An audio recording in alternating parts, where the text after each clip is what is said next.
Hello everyone, my self Sagar sir. स्वागत है आप सभी लोगों का गणित एकेडमी प्लस में। स्वागत है आप सभी लोगों का गणित एकेडमी प्लस में। आज की इस वीडियो में मैं आप लोगों को बताऊंगा क्लास 12 मैथमेटिक्स का न्यू टॉपिक से स्टार्ट करने जा रहे हैं, समाकलन इंटीग्रेशन। इस वीडियो में मैं आप लोगों को बताऊंगा कि समाकलन होता क्या है और बिल्कुल आप लोग सरलता पूर्वक कोई भी फलन अगर दिया गया है, चाहे वह फलन किसी भी प्रकार का हो, फलन जो है किसी भी प्रकार का हो, और बिल्कुल आप लोग सरलता पूर्वक कैसे आप उस फलन का समाकलन ज्ञात करेंगे, या आप लोग ये कैसे ज्ञात करेंगे कि जो फलन दिया गया है हमें इसका समाकलन किस विधि का प्रयोग करके और किस प्रकार से आप लोग ज्ञात करेंगे। बिल्कुल सरलता पूर्वक एकदम कैसे आप लोग ज्ञात करेंगे, और मैं बिल्कुल 100% प्रयास करूंगा कि ये जो कंसेप्ट है बिल्कुल आप लोगों को 100% समझ में आए, और मैं ये प्रयास करूंगा कि आप लोगों को जो समाकलन है 100% बिल्कुल क्लियर हो जाए, ताकि आप लोग बोर्ड के एग्जाम में समाकलन से अधिक क्वेश्चंस आप लोग सॉल्व कर सकें। यह बहुत ही महत्वपूर्ण टॉपिक्स हैं। इसके बाद जब आप लोग क्लास 12 के बाद किसी वनडे एग्जाम का प्रिपरेशन करने के लिए जाएंगे, एनडीए, एयरफोर्स, सीडीएस के लिए, या मान लीजिए आप किसी बीटेक के क्षेत्र में जाते हैं, इंजीनियरिंग क्षेत्र में जाते हैं, तो इंजीनियरिंग क्षेत्र में अधिकतम इसका प्रयोग मिलेगा आप लोगों को, समाकलन मिलेगा पढ़ने के लिए। आप लोग कैसे वहाँ पर इंटीग्रेट करेंगे, तो इस वीडियो में मैं आप लोगों को समाकलन पढ़ाऊंगा, समाकलन के कुछ बेसिक रूल नियम बताऊंगा, और कैसे आप लोग कोई भी अगर फलन दिया गया तो उसका समाकलन ज्ञात करेंगे। तो सबसे पहले मैं आप लोगों को बता दूं, इसके पहले मैं आप लोगों को पढ़ाया था अवकलन, डिफरेंशिएशन। अवकलन होता क्या है इसके पहले मैं आप लोगों को बता दिया था। अवकलन में आप लोगों को बिल्कुल बेसिक से क्लियर करवा दिया था, और अवकलन कैसे आप लोग होता क्या है, कैसे अगर कोई फलन दिया गया है तो आप उसका अवकलन ज्ञात करेंगे। देखिए, अवकलन और जो समाकलन होते हैं एक दूसरे के इनवर्स होते हैं। एक दूसरे के क्या होते हैं? इनवर्स होते हैं। सबसे पहले मैं आपको बता देता हूं, एक बार और मैं आप लोगों को बता देता हूं कि अवकलन होता क्या है। तो मैं आपको बताया था कि अवकलन का जो होता है, अगर कोई y बराबर fx का कोई फलन दिया गया है, हम ये मान लेते हैं कि y बराबर fx का कोई फलन दिया गया, यानी fx क्या है? कोई फलन है। तो fx अगर कोई फलन है, जैसे में मान लेते हैं कि fx बराबर दिया है 2x + 3, यानी y बराबर क्या है? 2x + 3। ये आपका y बराबर fx का कोई फलन है। तो जनरली आप लोग जानते हैं कि इसमें हम x को क्या कहते हैं? स्वतंत्र चर कहते हैं, और y को हम क्या कहते हैं? परतंत्र चर। स्वतंत्र चर का मतलब होता है जिसको हम स्वेच्छापूर्वक कोई मान दे सकें, और जिसको हम स्वेच्छापूर्वक कोई मान देने पर जो मान आता है, जो निश्चित मान प्राप्त आता है, उसको हम क्या कहते हैं? परतंत्र चर कहते हैं। तो देखिए, अवकलन का मतलब होता क्या है? अवकलन द्वारा हम करते हैं क्या है? बेसिकली अगर कोई फलन दिया गया है, तो उस फलन में उस फलन के हम परिवर्तन की दर ज्ञात करते हैं। अवकलन द्वारा हम क्या करते हैं? उस फलन, जो फलन दिया गया है उसके परिवर्तन की दर ज्ञात करते हैं। यानी हमारे कहने का मतलब यह है कि अवकलन जो है एक ऐसी संक्रिया है, एक ऐसी क्रिया है जिसके फलस्वरूप या जिसके द्वारा किसी फलन में स्वतंत्र चर के सापेक्ष परतंत्र चर में हुए परिवर्तन की क्या करते हैं? दर ज्ञात करते हैं। उसे हम क्या कहते हैं? अवकलन कहते हैं। यानी अवकलन का जो बेसिक फंडा है वो क्या है? यही है कि अगर कोई फलन दिया गया है तो उसमें हम परिवर्तन की जो दर ज्ञात करते हैं उसे ही हम क्या कहते हैं? अवकलन कहते हैं। देखिए, समाकलन क्या होता है, मैं अवकलन आप लोगों को अच्छे से बता दिया हूं। अवकलन होता क्या है हम लोग बात करेंगे समाकलन पर। समाकलन क्या होता है? तो अवकलन और समाकलन में आपको अभी जस्ट बताया हूं कि एक दूसरे के क्या होते हैं? इनवर्स प्रोसेस होते हैं। ठीक है, हमारे कहने का मतलब यह है कि अगर हम मान लेते हैं कि कोई कैपिटल fx फलन दिया गया है, ये क्या है? कोई फलन दिया गया है, और हम ये मान लेते हैं कि ये जो फलन दिया गया है इस फलन का अवकलन का मतलब होता है डिफरेंशिएशन। ठीक है, dd ऑफ dx। अगर हम ये मान लेते हैं कि इस फलन का अवकलन जो है स्मॉल fx है, क्या है जी? स्मॉल fx है, तो इस प्रकार से हम यह कहते हैं कि जो कैपिटल fx दिया गया है इस फलन का, यानी कैपिटल fx जो है, हम यह कहेंगे कि कैपिटल fx का अवकलन कितना होगा? स्मॉल fx होगा। या आप यह कहेंगे कि स्मॉल fx जो है किसका अवकलन है? तो कैपिटल fx का है। समाकलन का मतलब क्या होता है? तो देखिए, समाकलन जो होता है अवकलन के प्रतिलोम संक्रिया को हम समाकलन कहते हैं। अवकलन के प्रतिलोम संक्रिया को हम क्या कहते हैं? समाकलन कहते हैं। जैसे का मतलब यह है कि अगर हम ये मान लेते हैं कि इस कैपिटल एफ एक्स का अवकलन क्या है? स्मॉल एफ एक्स है, तो आप यह कहेंगे कि स्मॉल एफ एक्स का जो समाकलन होगा, स्मॉल एफ एक्स का जो समाकलन होगा वो क्या होगा? कैपिटल एफ एक्स होगा। क्या होगा? कैपिटल एफ एक्स होगा। यानी समाकलन क्या है? अवकलन का प्रतिलोम संक्रिया है। प्रतिलोम संक्रिया का मतलब यह है कि अगर f1x का अवकलन जो है, अगर हम ये मान लेते हैं कि f1x का अवकलन कितना आता है? f2x आता है। क्या आता है? f2x आता है। तो देखिए इसका अवकलन इतना आता है ना, इसका अवकलन इतना आता है, तो हम यह कहेंगे कि यह जो होगा इसका समाकलन होगा। यानी हम यह कहेंगे कि इसका जो समाकलन आएगा, इसका क्या आएगा? जो समाकलन आएगा वो कितना आएगा?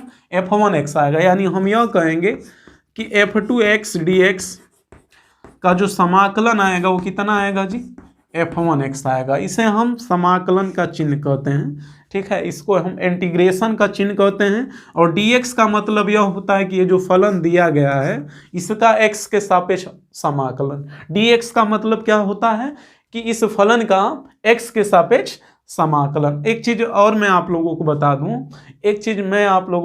बता दूं, कि dx का मतलब होता है x के सापेक्ष समाकलन। अगर कहीं पे dt है तो dt का मतलब क्या हो जाएगा? t के सापेक्ष। अगर कहीं पे du है तो du का मतलब क्या हो जाएगा? u के सापेक्ष। और अगर कहीं पे d थीटा है तो इसका मतलब क्या हो जाएगा? थीटा के सापेक्ष। तो समाकलन आप लोग समझ में आ गया। समाकलन का मतलब यह होता है कि समाकलन जो होता है अवकलन का प्रतिलोम संक्रिया होता है। अवकलन का प्रतिलोम संक्रिया होता है। इसका मतलब यह है कि अगर हम ये मान लेते हैं कि f2x का अवकलन f3x आता है। क्या आता है? f3x आता है। तो हम यह कहेंगे कि f3x का जो समाकलन होगा वो क्या आएगा? f2x आएगा। तो हम इससे यह स्पष्ट कर सकते हैं कि समाकलन, देखिए अवकलन द्वारा हम करते क्या हैं? तो अवकलन द्वारा हम क्या करते हैं कि जो फलन दिया गया रहता है उसमें हम परिवर्तन की दर ज्ञात करते हैं। अवकलन द्वारा जो फलन दिया गया रहता है उसमें हम परिवर्तन की दर ज्ञात करते हैं। और समाकलन द्वारा हम लोग क्या करते हैं? तो समाकलन द्वारा हम उस फलन को ज्ञात करते हैं जिसका अवकलन दिया गया रहता है। समाकलन द्वारा हम उस फलन को क्या करते हैं? ज्ञात करते हैं जिसका अवकलन दिया गया रहता है। तो आगे मैं आप लोगों को इससे संबंधित 2-4 फार्मूला बता देता हूं। इसके बाद मैं आप लोगों को इससे संबंधित कुछ बेसिक क्वेश्चंस बता देता हूं कि आप लोग कैसे सॉल्व करेंगे। तो चलिए सबसे पहले मैं आप लोगों को कुछ बेसिक फार्मूला देखिए, जैसा कि हम जानते हैं कि अगर साइन एक्स दिया गया है, क्या दिया है जी? Sine x. और साइन एक्स का जो अवकलन होता है, हमको जहाँ तक पता है साइन एक्स का अवकलन क्या होता है? कॉस एक्स होता है। तो देखिए साइन एक्स का अवकलन अगर कॉस एक्स होता है तो हम यह कहेंगे कि कॉस एक्स का जो समाकलन होगा वो क्या होगा? साइन एक्स होगा। कॉस एक्स का जो समाकलन होगा, यानी कॉस एक्स का समाकलन कितना होगा? साइन एक्स होगा। अब इसमें देखिए हम जानते हैं कि कॉस एक्स का जो अवकलन होता है, कॉस एक्स का अवकलन माइनस साइन एक्स होता है। अच्छा अब देखिए, अगर माइनस का दोनों तरफ गुणा करेंगे तो ये माइनस में हो जाएगा, ये प्लस में हो जाएगा। तो इस प्रकार से हम यह कहेंगे कि साइन एक्स का जो समाकलन होगा वो माइनस का क्या होगा? कॉस एक्स होगा। ठीक इसी प्रकार से हम जानते हैं कि टेन एक्स का जो अवकलन होता है, टेन एक्स का अवकलन होता है सेक स्क्वायर एक्स। तो इस प्रकार से हम यह कहेंगे कि सेक स्क्वायर एक्स का जो अवकलन होगा, सेक स्क्वायर एक्स का वो कितना होगा? टेन एक्स होगा। ठीक इसी प्रकार हम जानते हैं कि कॉट एक्स का जो अवकलन होता है, कॉट एक्स का अवकलन माइनस का कोसेक स्क्वायर एक्स होता है। कॉट एक्स का अवकलन कितना होता है? माइनस का कोसेक स्क्वायर एक्स होता है। देखिए अगर माइनस से दोनों तरफ गुणा किया जाए, माइनस से दोनों तरफ अगर गुणा किया जाए तो ये प्लस बन जाएगा, ये माइनस बन जाएगा, ये प्लस। देखिए माइनस से जब गुणा करेंगे तो प्लस बनेगा, ये माइनस। तो हम यह कहेंगे कि कोसेक स्क्वायर एक्स का जो समाकलन होगा, समाकलन के फार्मूला से कोसेक स्क्वायर एक्स का जो समाकलन होगा वो कितना होगा? माइनस का कॉट एक्स होगा। ठीक इसी प्रकार हम जानते हैं कि सेक एक्स का जो समाकलन होता है, सेक एक्स का अवकलन मैं आपको बताया था, sec x into ten x. तो इस प्रकार से sec x इंटू 10x का समाकलन हो जाएगा sec x। ठीक इसी प्रकार कोसेक x का अवकलन होता है माइनस का cosec x into cot x। तो ठीक इसी प्रकार माइनस से गुणा करेंगे तो ये प्लस बन जाएगा, ये माइनस बन जाएगा। यानी इस प्रकार से हम यह कहेंगे कि cosec x into cot x का जो समाकलन होगा वो कितना होगा, माइनस का कोसेक x होगा। कितना होगा, माइनस का कोसेक x होगा। अब इसमें एक चीज़ और मैं आप लोगों को बता दूं, बता दूं, अगर आप लोग अवकलन थोड़ा सा भी जानते हो तो अगर हम ये मान लेते हैं कि कैपिटल Fx बराबर कोई फलन दिया गया है, कैपिटल Fx बराबर कोई फलन है और फलन है 2x। फलन क्या है, 2x। ठीक है, तो अगर फलन 2x दिया गया है तो अगर हम 2x का अवकलन करेंगे, 2x का क्या करेंगे, अवकलन करेंगे, तो देखिए 2x का अवकलन कितना आएगा। तो जब हम 2x का अवकलन करेंगे तो 2x का अवकलन 2 आएगा। ठीक है, 2x का अवकलन कितना आएगा, 2 आएगा। अब एक चीज़ और देखिए, अगर हम मान लेते हैं कि जो fx दिया गया है 2x प्लस 5 दिया है, 2x प्लस क्या दिया है, 5 दिया है। और जब इसका अवकलन करेंगे तो इसका भी अवकलन कितना आएगा, 2 आएगा। देखिए इसका भी अवकलन कितना आया, 2 आया, और इसका भी अवकलन कितना आया, 2 आया। अब इसमें एक चीज और देखिए, इसका भी अवकलन 2 आया और इसका भी अवकलन कितना आया, तो 2 आया। तो इस प्रकार से हम यह कहेंगे कि 2 का जो समाकलन होगा वो कितना होगा, 2x होगा। 2 का समाकलन कितना होगा, 2x होगा। या हम यह कहेंगे कि 2 का समाकलन कितना होगा, 2x प्लस 5 होगा। लेकिन हम यहाँ पे देखते हैं कि 2 का समाकलन 2 गुना आ जा रहा है। 2 का समाकलन कितना आ जा रहा है, 2 गुना आ जा रहा है। एगो 2x आ जा रहा है और दूसरा 2x प्लस 5 आ जा रहा है। ठीक इसी प्रकार अगर हम ऐसे न लेकर अगर हम एक और लेते हैं, जैसे मान लीजिए 2x माइनस 100 लेते हैं, माइनस कितना लेते हैं, 100 लेते हैं। और जब इसका हम अवकलन करेंगे, तो इसका अवकलन कीजिए, हाँ इसका भी अवकलन कितना आएगा, 2 आएगा। तब तो हम यह कहेंगे ना कि 2 का जो समाकलन होगा या तो 2x होगा या 2x प्लस 5 होगा या 2x माइनस 100 होगा। समझ में आ रहा है, यानी 2 का समाकलन कितना आ गया, 3 गो आ गया। और इससे भी अधिक आएगा, इससे भी क्या आएगा, अधिक आएगा। तो हम यह कन्फर्म कैसे करेंगे कि 2 का समाकलन ये होगा या 2 का समाकलन यह होगा या 2 का समाकलन यह होगा। तो कोई भी अगर फलन दिया गया है, ठीक है, कोई भी अगर हम फलन दिया गया है और जब हम उसका समाकलन निकालते हैं, क्या निकालते हैं, समाकलन निकालते हैं। चूंकि समाकलन होता क्या है, तो मैं आपको बताया हूं अभी जस्ट कि समाकलन जो है एक ऐसी क्रिया है जिसके द्वारा हम उस फलन को ज्ञात करते हैं जिसका अवकलन दिया रहता है। हम उस फलन को याद करते हैं जिसका अवकलन दिया रहता है। देखिए समाकलन द्वारा हम उस फलन को ज्ञात करते हैं जिसका अवकलन दिया रहता है। देखिए इसका भी अवकलन दिया है, कितना दिया है, इसका अवकलन 2 दिया है। और इसके द्वारा हम क्या करते हैं कि हम उस फलन को ज्ञात करते हैं कि जिसका ये क्या है, समाकलन दिया रहता है। तो देखिए जो हम ये समाकलन ज्ञात करते हैं इसको हम अनिश्चित समाकलन कहते हैं। क्या कहते हैं, अनिश्चित समाकलन। अनिश्चित समाकलन का मतलब यह है, अनिश्चित समाकलन का मतलब यह है कि हम इन फलनों का जो समाकलन निकालेंगे, ठीक है, बिल्कुल एग्जैक्टली जो फलन है वो उतना नहीं निकालते हैं। बिल्कुल जो एग्जैक्टली फलन दिया रहता है हम वो नहीं निकालते हैं। तो इसलिए हम इस प्रकार से जो समाकलन ज्ञात करते हैं, आपको 2 प्रकार का पढ़ने के लिए मिलेगा, एक अनिश्चित समाकलन और दूसरा निश्चित समाकलन। तो इस प्रकार के समाकलन को हम क्या कहेंगे, अनिश्चित समाकलन कहेंगे। और अनिश्चित समाकलन में हम करते हैं क्या है कि किसी भी फलन का जब हम समाकलन निकालते हैं तो बिल्कुल एग्जैक्टली वही तो आता नहीं है। तो हम क्या करते हैं कि जब उसका हम फलन का समाकलन निकालते हैं तो उसमें हम कांस्टेंट सी जोड़ देंगे। प्रत्येक फलन में आप क्या करेंगे, कांस्टेंट सी जोड़ देंगे। कांस्टेंट सी इसलिए जोड़ देंगे क्योंकि हम इन फलनों का जब हम समाकलन निकालेंगे तो देखिए अलग अलग आएगा। क्या आएगा, अलग अलग आएगा। लेकिन सबके लिए अब हमको अगर इसका आंसर देना है तो हम तो ये नहीं कहेंगे कि 2x होगा, नहीं 2x प्लस 5 होगा, या हम ये नहीं कहेंगे कि नहीं 2x माइनस 100 होगा। तो हम यह कहेंगे कि इसका जो समाकलन होगा 2x होगा और 2x प्लस सी होगा। 2x प्लस क्या होगा जी, सी होगा, जहां सी क्या है तो स्वेच्छ अचर है, सी क्या है स्वेच्छ अचर। स्वेच्छ अचर का मतलब यह होता है कि इसका मान क्या होगा, बदलता रहेगा, इसका मान निश्चित नहीं है, क्या रहेगा, बदलता रहेगा। तो इसी प्रकार आप क्या करेंगे कि जितने भी फलन होंगे सभी फलन में, यानी प्रत्येक फलन में अगर आप उसका समाकलन निकालेंगे तो सब में आप क्या करेंगे, सी ऐड करेंगे। क्यों करेंगे, क्योंकि यह अनिश्चित समाकलन है, निश्चित समाकलन नहीं है, यानी बिल्कुल एग्जैक्टली जो फलन निकालना है हम वो नहीं निकालना है। तो सब में आप क्या करेंगे, सी ऐड करेंगे, इसमें भी सी ऐड करेंगे, सब में आप क्या करेंगे, सी ऐड करेंगे, ठीक है।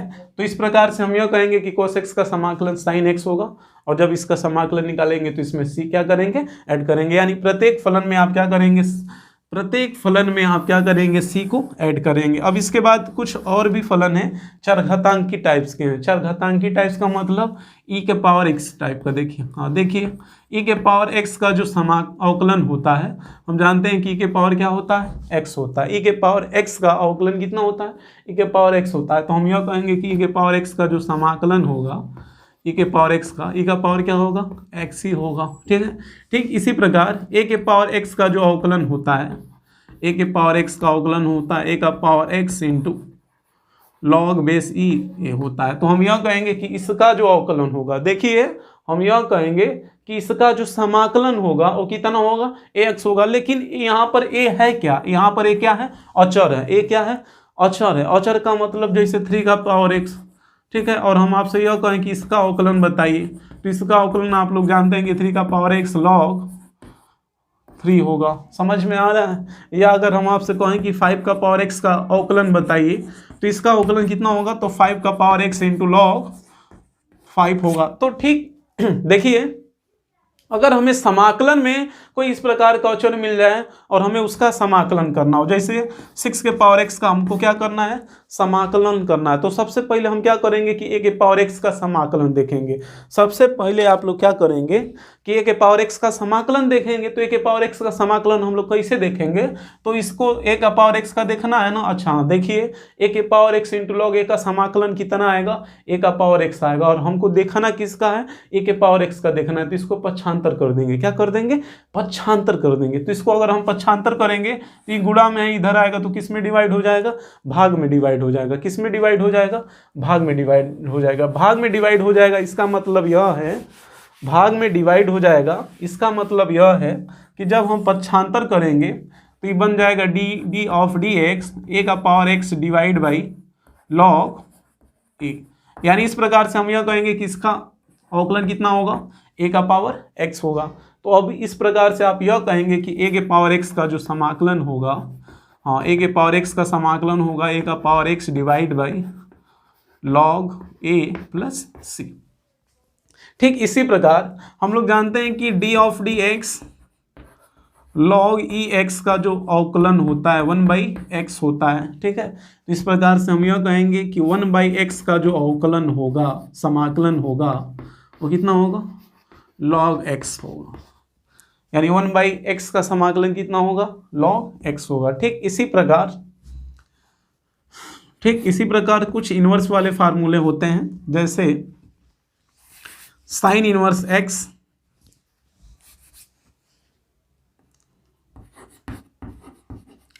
साइन इनवर्स x और इसका अवकलन होता है 1 डिवाइड बाई अंडर रूट में 1 माइनस एक्स स्क्वायर।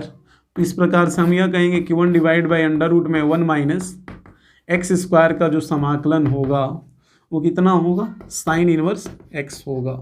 या हम यह कहेंगे, देखिए कॉस इनवर्स x का भी जो अवकलन होता है 1/√1 माइनस एक्स स्क्वायर होता है, लेकिन यहाँ पे क्या होता है, माइनस होता है। देखिए कॉस इनवर्स x का जो होता है, कॉस इनवर्स x का जो होता है उसका भी अवकलन इतना ही होता है, लेकिन यहाँ पर क्या होता है जी, माइनस होता है। यहाँ पर क्या होता है, माइनस होता है। अच्छा ये बताइए, इसको अगर प्लस बनाना है तो माइनस से क्या करेंगे, गुणा करेंगे। माइनस से गुणा करेंगे तो प्लस बन जाएगा, ये क्या बन जाएगा, माइनस बन जाएगा। तो जब ये प्लस बन जाएगा और ये जब माइनस बन जाएगा तो देखिए 1/√1 माइनस एक्स स्क्वायर का अवकलन साइन इनवर्स एक्स या माइनस का कॉस इनवर्स एक्स। तो इस प्रकार से हम यह कहेंगे कि 1 divide by under root 1 minus x square का जो समाकलन होगा, हम यह कहेंगे कि कॉस इनवर्स एक्स होगा, या माइनस का कॉस इनवर्स एक्स होगा, और इसमें ऐड क्या कर देंगे, सी ऐड कर देंगे। ठीक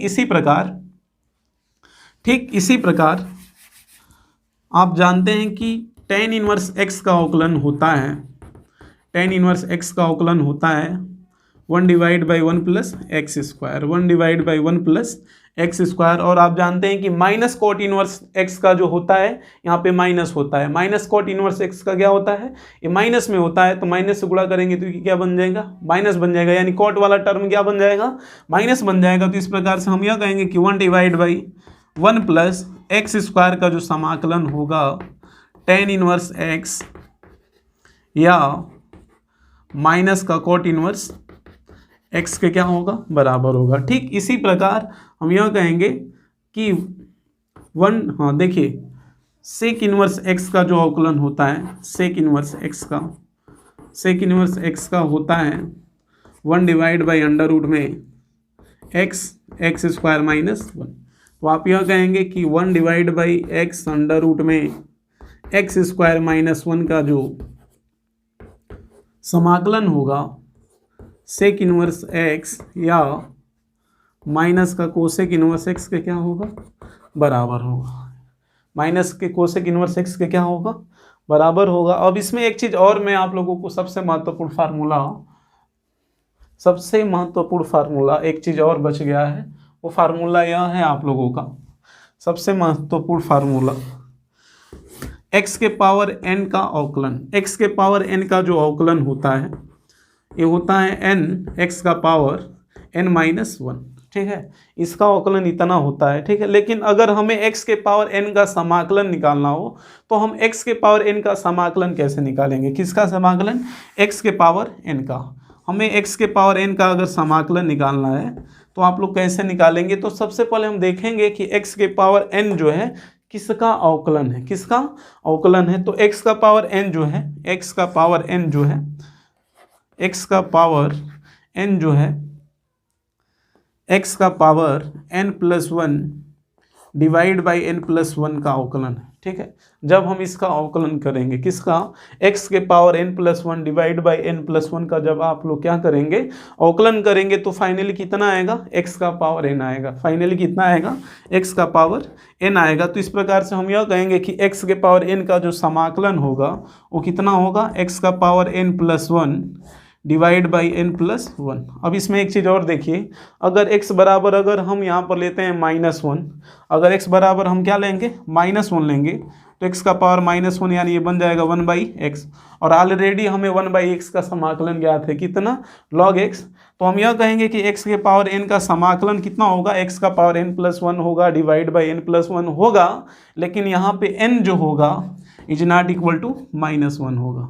n क्या होगा, इज नॉट इक्वल टू -1 होगा। यानी ये आपके कुछ बेसिक फार्मूले हैं। इसके बाद मैं आप लोगों को बताऊंगा समाकलन का कुछ बेसिक प्रॉपर्टीज होता है। सबसे पहले मैं आप लोगों को समाकलन के प्रारंभिक गुणधर्म के बारे में बता देता हूं। प्रारंभिक गुणधर्म का मतलब यह है कि देखिए, जब तक हम प्रारंभिक गुणधर्म हम जान नहीं पाएंगे तब तक हम किसी दिए गए फलन का हम समाकलन ज्ञात नहीं कर पाएंगे। इसके पहले वाले वीडियो में मैं आपको बताया था अवकलन के बारे में। तो अवकलन के बारे में मैं आपको ये बताया था कि अगर कोई फलन दिया गया है तो आप किस प्रकार से उसका अवकलन ज्ञात करेंगे। पुनः मैं अवकलन स्टार्ट करने से पहले भी उसमें कुछ मैं बेसिक गुणधर्म बताया था। तो जैसे मैं अवकलन का बेसिक गुणधर्म बताया था, ठीक वैसे मैं समाकलन का भी बेसिक गुणधर्म बता देता हूँ, क्योंकि जब तक हमें बेसिक गुणधर्म पता नहीं रहेगा तब तक हम यूज करके उसका समाकलन ज्ञात नहीं कर सकते हैं। तो सबसे पहले देखिए, जैसा कि अवकलन में मैं आपको एक गुणधर्म बताया था कि अगर कोई फलन दिया गया है, ठीक है, और फलन जो है किसी अचर पद और एक फलन का गुणनफल है, और अगर हमें इसका अवकलन निकालना है, क्या निकालना है, अवकलन। अवकलन का मतलब d ऑफ dx, ठीक है।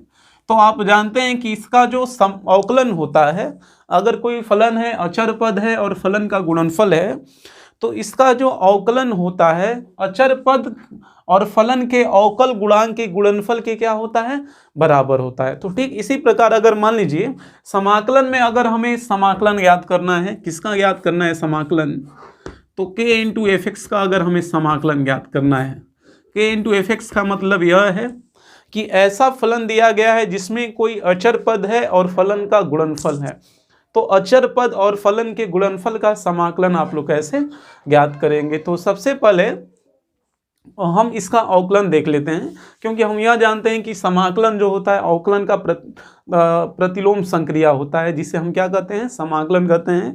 या आप यह कह सकते हैं कि समाकलन द्वारा हम उस फलन को याद करते हैं जिसका अवकलन क्या, अवकल गुणांक क्या होता है, दिया रहता है। तो सबसे पहले देखिए हमें k into F x D x का क्या बताना है? समाकलन बताना है।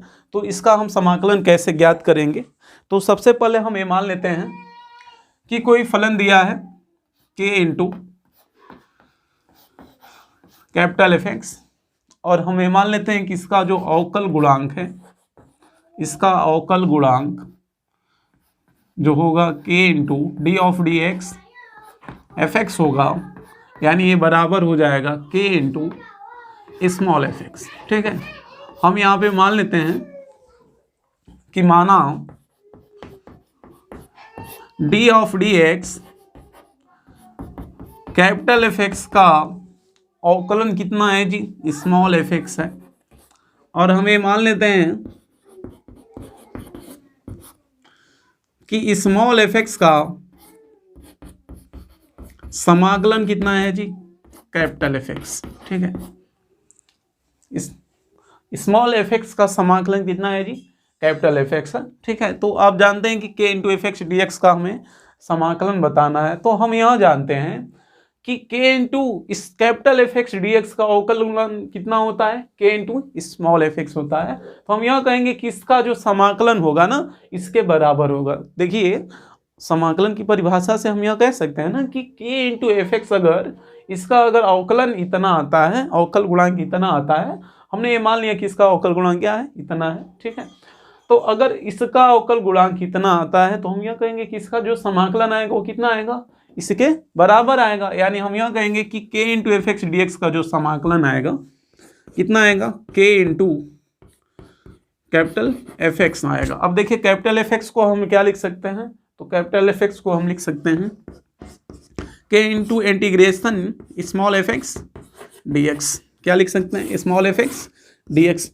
तो इससे यह स्पष्ट होता है कि अगर कोई फलन है, अचर पद और फलन का गुणनफल है, तो इसका जो समाकलन होगा अचर पद और फलन के समाकलन के गुणनफल के क्या होगा?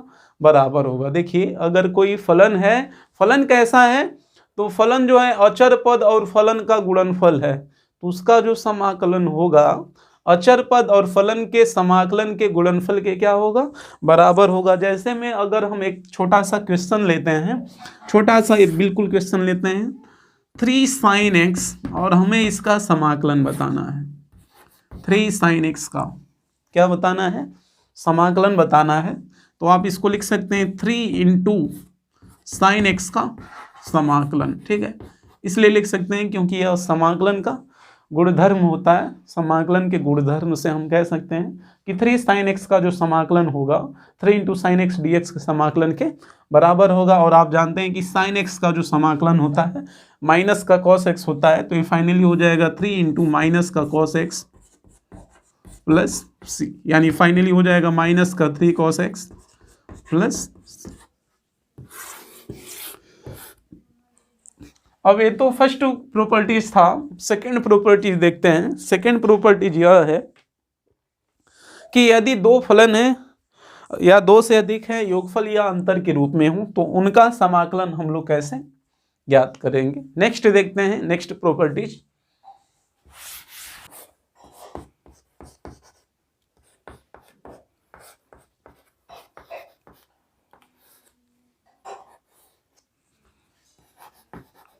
देखिए नेक्स्ट है कि यदि दो या दो से अधिक फलन है और फलन योग या अंतर के फॉर्म में, दो या दो से अधिक हैं योगफल या अंतर के फॉर्म में, तो उनका समाकलन हम कैसे ज्ञात करेंगे। तो सबसे पहले देखिए डिफरेंशिएशन में भी आप लोगों को मैं ये चीज बता दिया था। तो सबसे पहले हम ये मान लेते हैं कि यहाँ पर दो फलन है, एक f1x है और दूसरा कैपिटल f2x है, और हमें इसका अवकलन निकालना है। ठीक है, हमें इसका क्या निकालना है? अवकलन। तो अवकलन का एक गुणधर्म होता है कि यदि दो फलन हैं योग या अंतर के फॉर्म में है तो उनका जो अवकलन होता है उनके अलग अलग अवकलन के योग या अंतर के क्या होता है, बराबर होता है। तो हम ये कह सकते हैं कि d of d x f1x plus minus D of d x f2x। ठीक है, हम क्या कर सकते हैं, D of d x f1x plus minus D of d x f2x। अगर हम यहाँ पे मान लेते हैं कि माना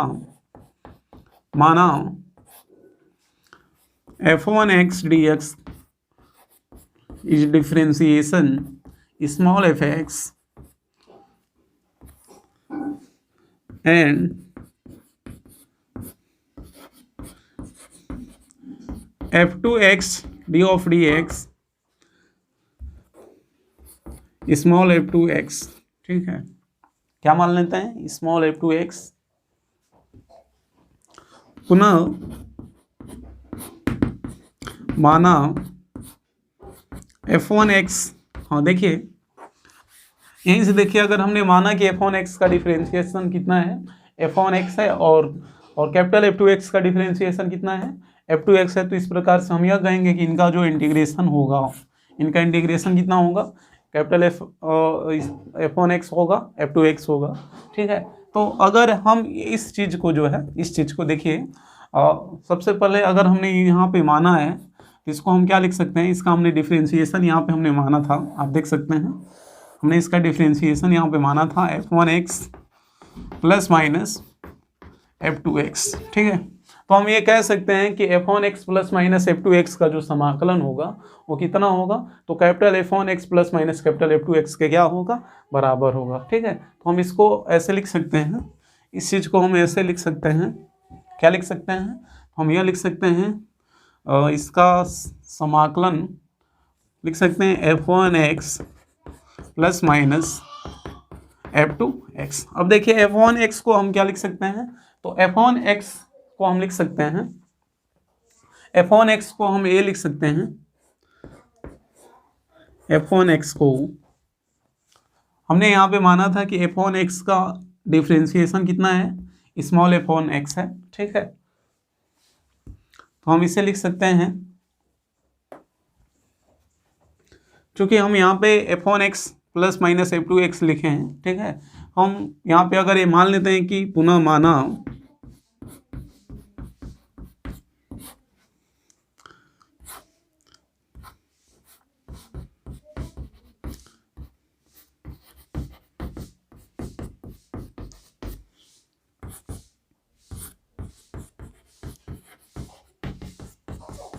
देखिए यहाँ पे हमने माना है कि f1x का डिफरेंशिएशन कितना है, स्मॉल f1x है। तो आप जानते हैं कि स्मॉल f1x का जो समाकलन होगा वो कितना होगा, कैपिटल f1x होगा। ठीक इसी प्रकार हमने यहाँ पे माना है कि स्मॉल कैपिटल f2x का जो समाकलन है वो स्मॉल क्या है, f2x है। तो पुनः स्मॉल f2x का जो समाकलन होगा, ठीक है, वो कैपिटल f2x के क्या होगा, बराबर होगा। तो इस प्रकार से हम इसको क्या लिख सकते हैं, integration f1x dx plus minus इसे लिख सकते हैं f2x dx। यानी इस प्रकार से आप यह कह सकते हैं कि यदि दो या दो से अधिक फलन है और दोनों योग या अंतर के फॉर्म में है, ठीक है, योग या अंतर के फॉर्म में होंगे तो उनका जो समाकलन होगा उनके अलग अलग योग या अंतर के क्या होगा, बराबर होगा।